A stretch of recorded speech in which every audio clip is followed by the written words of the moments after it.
In 2035, how would Bangladesh look like? You'll all be here again. My successor is going to be here presenting. That will be the 10th investment conference for us.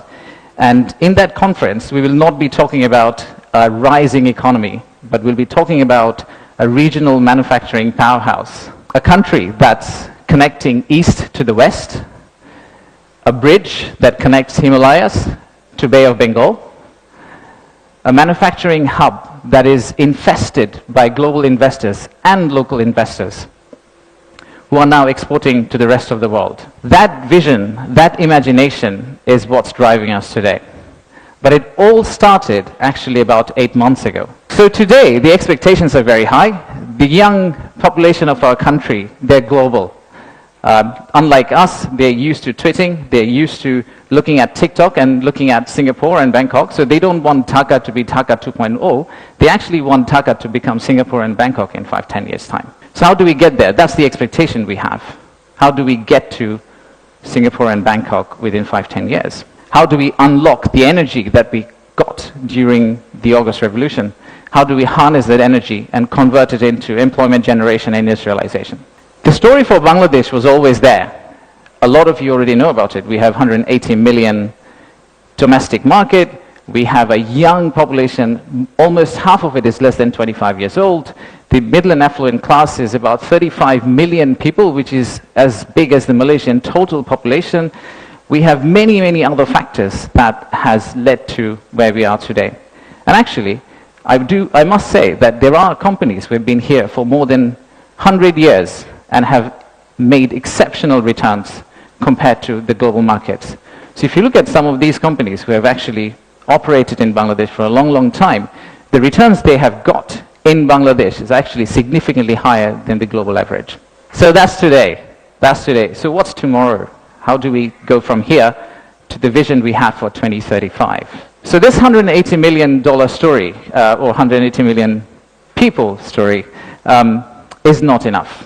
I think we need to redefine market. We believe the market is actually much larger. When we talk about market, we should be talking about a much larger regional market which you could potentially serve out of Bangladesh. You set up your factory here, you export out to all these markets. At the same time, I would expect these markets to set up their factories and push it back to Bangladesh. Use the ports of Bangladesh and potentially export out to the rest of the world. So the narrative that we've had, why invest in Bangladesh, is not really a domestic market 180 million story. It is a regional story and it's a global story. To further strengthen ourselves, we have decided to enhance our port capacity. In Chittagong area, what you see now, we are actually tripling that within the next few years, which is essentially allow this region to consider Bangladesh as one of the biggest logistical hubs. However, that's not all. We need to do a lot more. So at the beginning of interim government's period, we actually decided to talk to more than 200 CEOs and entrepreneurs who actually are doing business in Bangladesh today. And we wanted to understand how can we convert our critics into our ambassadors. They are the only ones who could potentially bring business for us.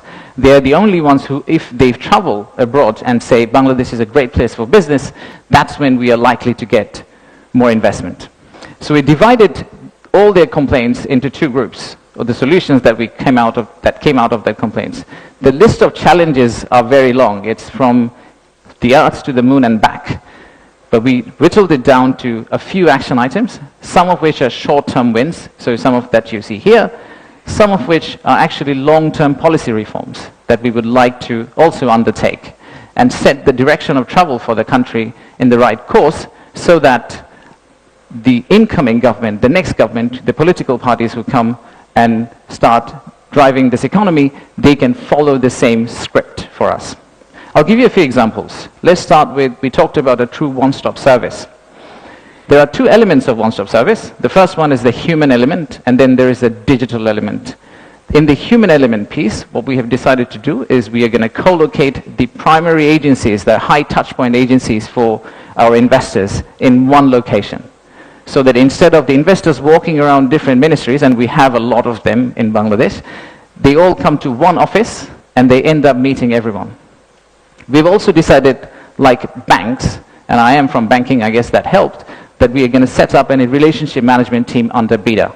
What it would essentially do is, just like a corporate banking, relationship banking manager, he would hold hand of the investor and walk them around the landing process.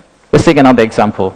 Our friends in National Board of Revenue helped us set up the authorized economic operator. It's essentially the green channel, or widely known as the green channel setup, where if you're a good customer, you are able to circumvent some of the custom checks and fast-track your process through the ports.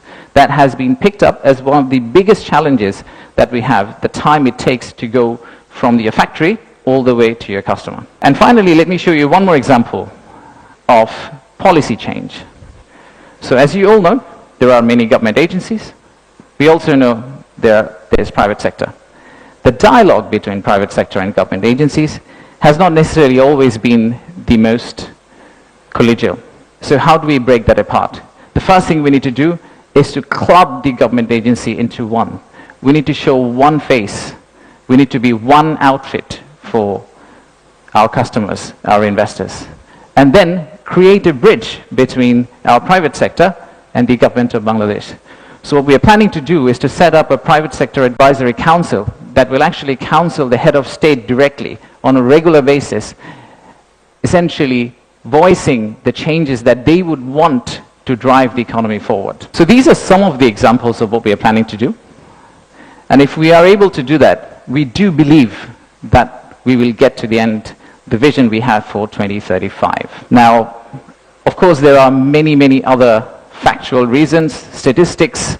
If you really think about investing in Bangladesh, think about investing in Bangladesh because of the transformational journey you're going to be part of. For the odd mixture of warmth and resilience our people have, and our century-old culture paired with the shared values that we have with you. So I rest my case here. Thank you very much for coming, and enjoy the rest of the day.